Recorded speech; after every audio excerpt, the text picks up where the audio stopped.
Nous allons tout de suite accueillir un grand monsieur de la chanson, un auteur-compositeur, parce que vous savez, Harley Davidson, c'est aussi ce côté star du système qui a fait que Harley Davidson en est arrivé là. Même si les stars aujourd'hui de Roadstar, c'est bien sûr les clients, mais aussi c'est une question d'image. On va accueillir dans quelques instants, bien sûr, le président-directeur général de Roadstar 92 et aussi Pierre Billon, qui est avec nous, qui nous fait cet honneur et cette grande joie de pouvoir nous rejoindre. Merci de nous rejoindre, Pierre Billon et Pierre-Yves Rousset.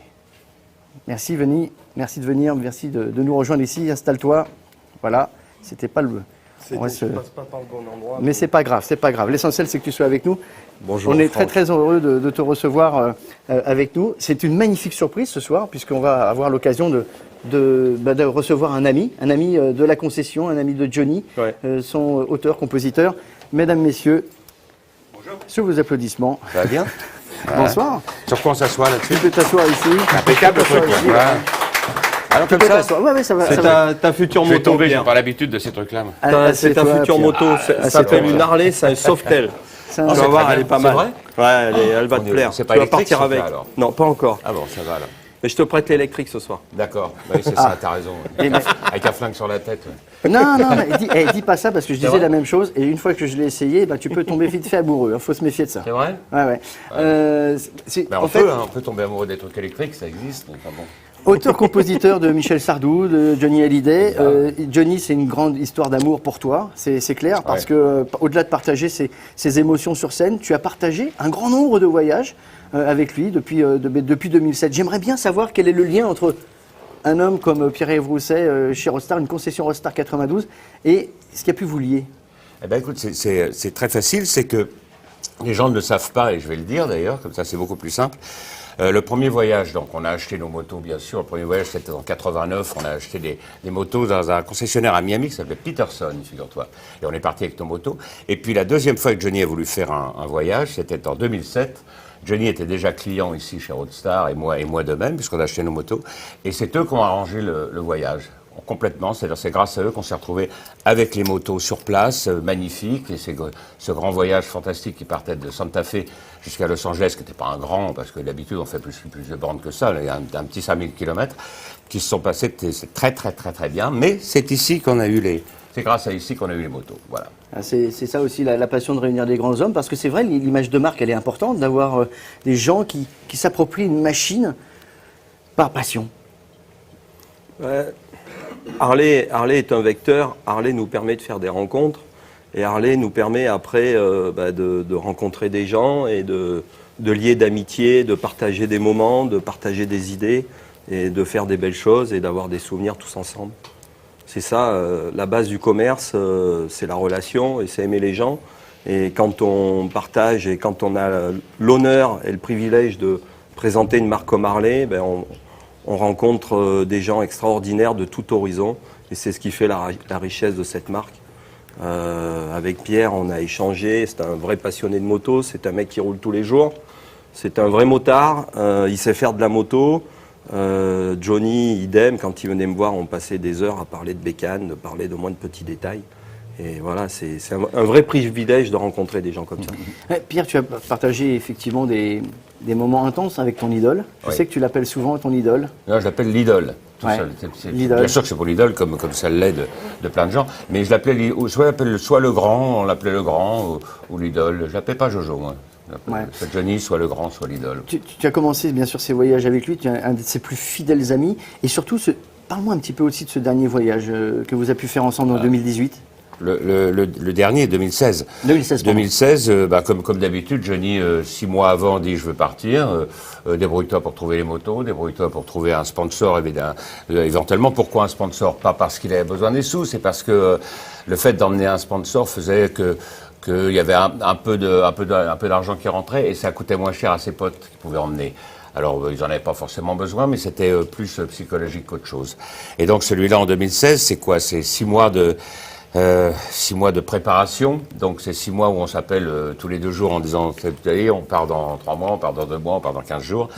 Et après c'est 15 jours de galère moto, parce qu'on sait tous les gens qui font de la moto savent que c'est rigolo, c'est fantastique, mais ça peut être aussi des galères, c'est-à-dire des galères au niveau de la température, des galères de pluie, des galères, choses comme ça, pas de casse, parce que malheureusement ou heureusement, toutes les motos maintenant sont fiables. Voilà. C'était beaucoup plus rigolo quand elles étaient moins fiables, mais enfin bon, bref, elles sont toutes fiables.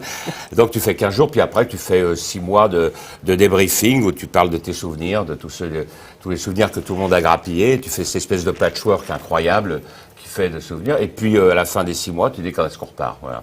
Et c'est exactement ce qui s'est passé avec Johnny la dernière fois. Ouais, parce que c'est plus simple. On sentait qu'il avait vraiment une certaine liberté de pouvoir aller aux États-Unis, parce que manger sur le bord de la route là-bas, c'était plus simple que de s'arrêter aujourd'hui dans un restaurant sur le bord de l'autoroute, par exemple. Tout à fait. Johnny est quelqu'un cette liberté, on la sent en permanence chez vous, quoi. Ouais, Johnny, d'abord, ce film qu'on vient de faire et qui va sortir, là, est un film absolument fantastique, parce que tu vois un Johnny rêveur, et un Johnny qui écoute et qui épie et qui observe. Alors, c'est très compliqué pour lui de faire la même chose en France. Voilà. Il aurait adoré rouler en France, adoré rouler en Europe, en France, c'était ravi, mais il pouvait pas le faire là-bas. Il pouvait le faire que là-bas, je veux dire, parce que là-bas, il était inconnu, il était complètement lambda, et il pouvait se permettre d'observer les choses sans être sans arrêt observé, ou sans qu'il y ait quelqu'un qui prenne une photo de lui, ou une chose comme ça. Ouais. Et je vais pas te demander ton meilleur souvenir, parce que vous devez en avoir tellement quand tu vis une vie comme ça, avec quelqu'un aussi proche que ça, mais moi, j'aimerais bien savoir la genèse de votre rencontre. Qu'est-ce qui a fait que tu as pu aider à s'émanciper quelqu'un comme Johnny, comme on peut aider d'ailleurs un grand pilote, parce qu'il est bien entouré, ou un grand chef d'entreprise? Alors, on s'est rencontrés il y a très longtemps, on a travaillé longtemps ensemble, j'ai d'abord fait les chansons pour lui, après j'ai été son producteur, et puis on avait quand même en commun plein de choses, on avait en commun le rock'n'roll, l'amour de la guitare elle-même, l'amour de cet instrument, l'amour des motos. À l'époque, on était Kawa, on était très Kawasaki, faut le savoir. Harley est arrivé très tard, parce que la première Harley que Johnny ait eue pour rouler, il en a eu plein bien sûr, mais la première qu'il a eu pour rouler, c'était le Café Racer Fonte, fantastique, et c'est moi qui l'ai descendu sur la Côte d'Azur. Et à l'époque, c'était formidable parce que j'étais descendu sur la Côte d'Azur et bien évidemment, j'ai tout explosé à Lyon. Le genre de moto qui explosait quand même facilement, mais qui était très très belle. Et puis après, on s'est mis à vraiment à décider qu'on allait faire des voyages. Voilà. Ouais. Et c'est comme ça qu'on a. C'est la seule faute. Johnny roulait beaucoup à titre perso. Il n'aimait que la moto à la fin. Faut le savoir. Il n'y a que ça qui l'intéressait. Ouais. Parce que cette liberté était quelque chose dont il avait vraiment vraiment besoin. Ouais, liberté dans la douleur, on va dire. Voilà. Alors, quelle était la différence justement dans ce qu'on le ressent dans Johnny quand il est sur la scène? Bon, j'ai eu le plaisir et l'occasion de rencontrer Johnny parce que je roulais avec David, son fils, en course, en compétition pendant une année. En voiture. En voiture. Voilà. Et il est venu sur cette course nous suivre. Et effectivement, quand tu passes un week-end avec lui, tu peux pas rester insensible. Et il avait la passion de la mécanique, que ce soit la moto, la voiture. Il a été aussi au Bol d'Or, je crois. Il a fait beaucoup de choses. Oui, il a pas couru le Bol d'Or. Hein. Non, il a fait ce qui est très très gonflé d'ailleurs de faire. C'est il a fait le tour du Bol d'Or avant l'ouverture.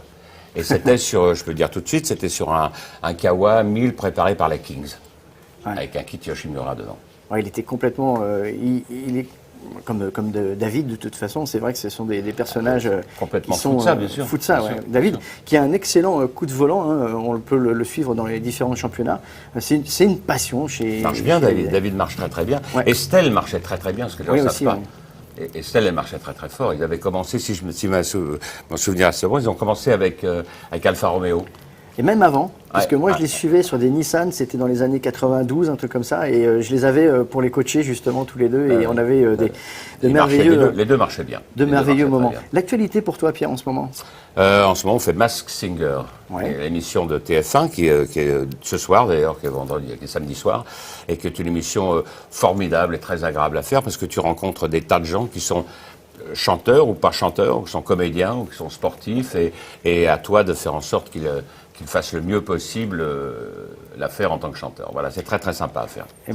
Ce qui est très sympa, c'est d'être passé nous voir. Une petite phrase de conclusion, Pierre-Yves, pour cette amitié qui est forte. Hein. Moi, je suis touché de voir Pierre, parce que je l'ai eu en ligne ce matin. Il me dit, écoute mec, ça doit pas être marrant pour toi tous les jours. En ce moment, vous allez passer des moments un peu compliqués. Moi, j'ai dit, écoute, est-ce que tu peux venir à mon émission? Il me dit, ouais, je vais le faire parce que il faut le faire parce que en ce moment c'est compliqué pour tout le monde et si je peux un peu apporter ma pierre à l'édifice pour ton entreprise, je vais venir. Voilà. Donc je suis touché et ça c'est touchant d'un homme comme lui, qui a beaucoup de responsabilités, qui est très connu, et qui me disent, bon, bah écoute, je vais venir te donner un petit coup de main et je vais venir parler dans ton émission. Et non Donc seulement, je tiens à le remercier. J'ai toujours aimé voir les magasins de motos, de toute façon ça me rend dingue. Alors donc j'ai toujours envie d'acheter 12. Non, moi, un mot de fin, je vais faire une bise à tous nos potes qui continuent à rouler, mais qui malheureusement vont pas pouvoir rouler, voilà. Ouais. Tous ceux qui roulent comme moi. tu pourras pas faire des l'hiver. dérogations à tout le monde. Voilà, non. Alors, on peut pas faire bise ça. à Yvon, bise à Bruno, bise à Jean Basselin, bise à tous ces gens que j'aime beaucoup et qui roulent, voilà. En tout cas, c'était vraiment un honneur de te recevoir ici. On sait que tu vas maintenant, pour ton émission à TF1, Ouais. de passer faire ce petit clin d'œil d'ailleurs pour vous, pour nous tous qui nous rejoignons dans cette toute nouvelle émission. Merci beaucoup, Merci à vous. Pierre. Merci de C'est nous avoir, super. de nous avoir accordé ces quelques Je instants. reviens quand vous voulez, les gars, c'est très amusant. Très bien. Bonne Je continuation. ne vais pas premier en bas, toutes les autres en l'air. Et à droite c'est l'accélérateur, à gauche l'embrayage, voilà. Enfin, faut savoir tous ces trucs-là, quoi. La base. En plus, il pourrait faire des stages de formation pour passer le permis. C'est cool. Ouais, Ouais, sûrement. bien on sûr. va pouvoir, on va Là, je penser vais à partir ça. en moto, là, quoi qu'il arrive. Hein. J'espère qu'il pleut, ça glisse mieux. C'est rien. C'est plus rigolo. Merci beaucoup. Merci. Merci à vous. Alors, Merci infiniment. on parlait justement des stars. Merci Pierre. On m'en vais, te- là Ah bah, Discrètement, Je crois ouais. que tu as un métier après, non? Bon, allez. Je crois que non. Bis à tous. Merci on va- beaucoup. on va Merci à vous, les t'accueillir. gars. Merci bien. Merci, Pierre. Merci bien. Merci Pierre. Pierre Villon.